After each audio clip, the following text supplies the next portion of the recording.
So here's finding a fraction of a number. So finding a fraction of a number is the same as if you were finding a fraction of a shape, in that you are sharing it, you're splitting it, dividing it into equal parts.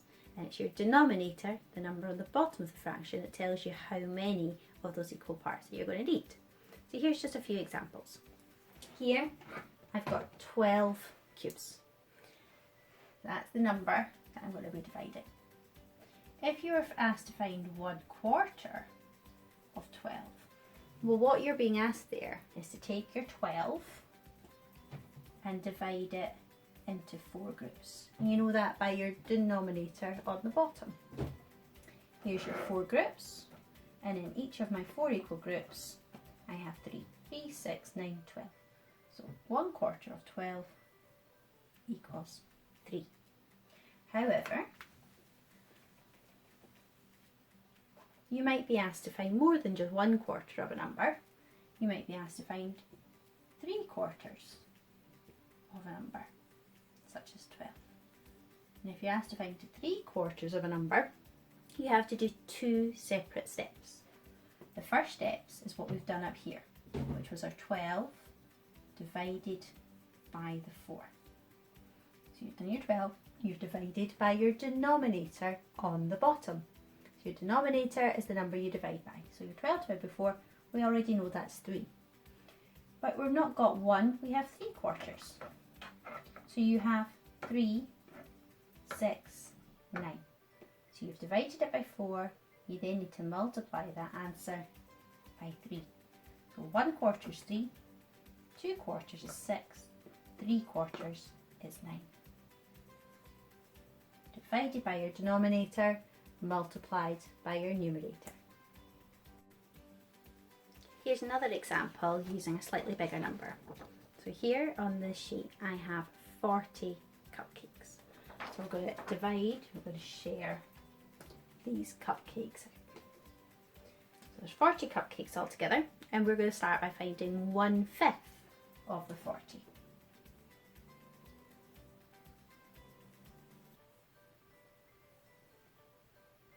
Now if you know your times tables, you should know that there are 8 5s in 40. 5 times 8 would be 40. So 1/5 of 40 will be 8. But remember, use a multiplication square if you need to.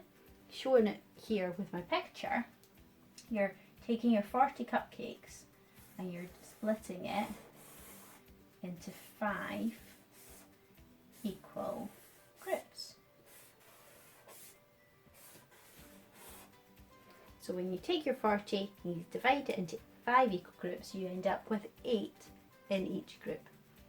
So 1/5 of 40 is 8. So 2/5 of 40. So you always start by finding your 1/5. So your 1/5 is 8. 2/5 are going to be 16. 8 16. 3/5 of 40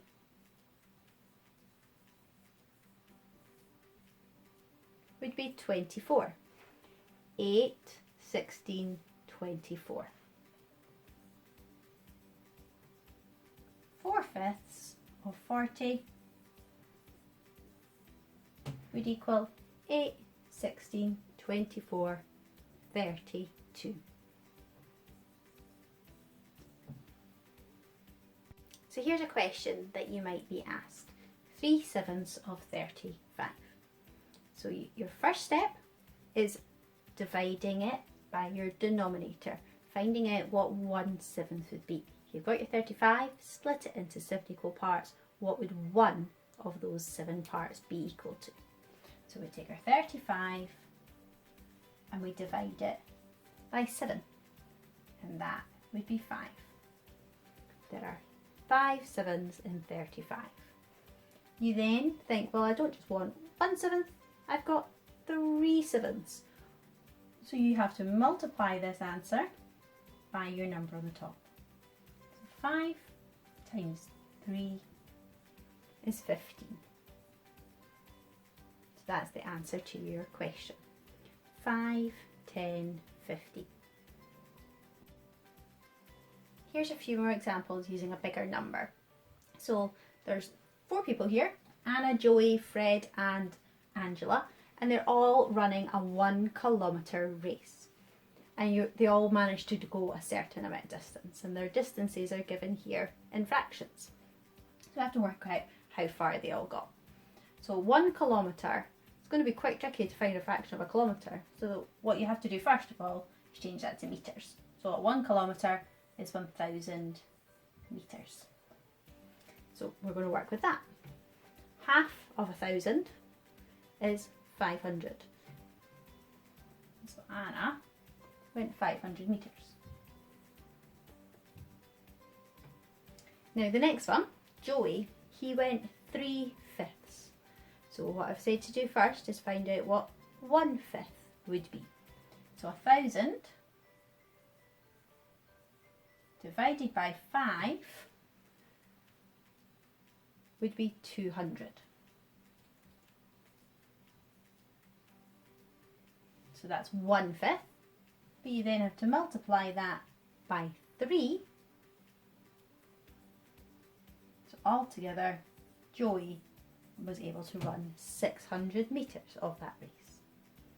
Fred, he's gone 4/10. So again, find 1/10 first. That's your denominator on the bottom. So 1,000 divided by 10. That equals 100.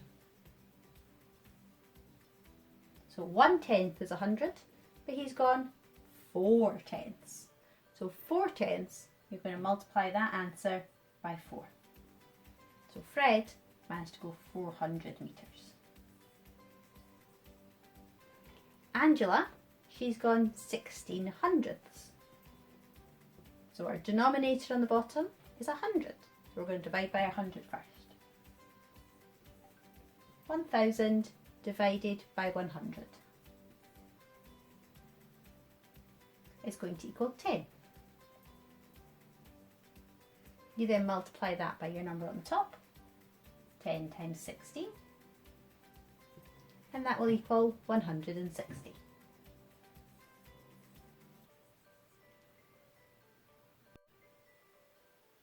I hope those examples have helped explain a little bit about how to find a fraction of a number. To practice this skill, please use my next video called Using Number Cards.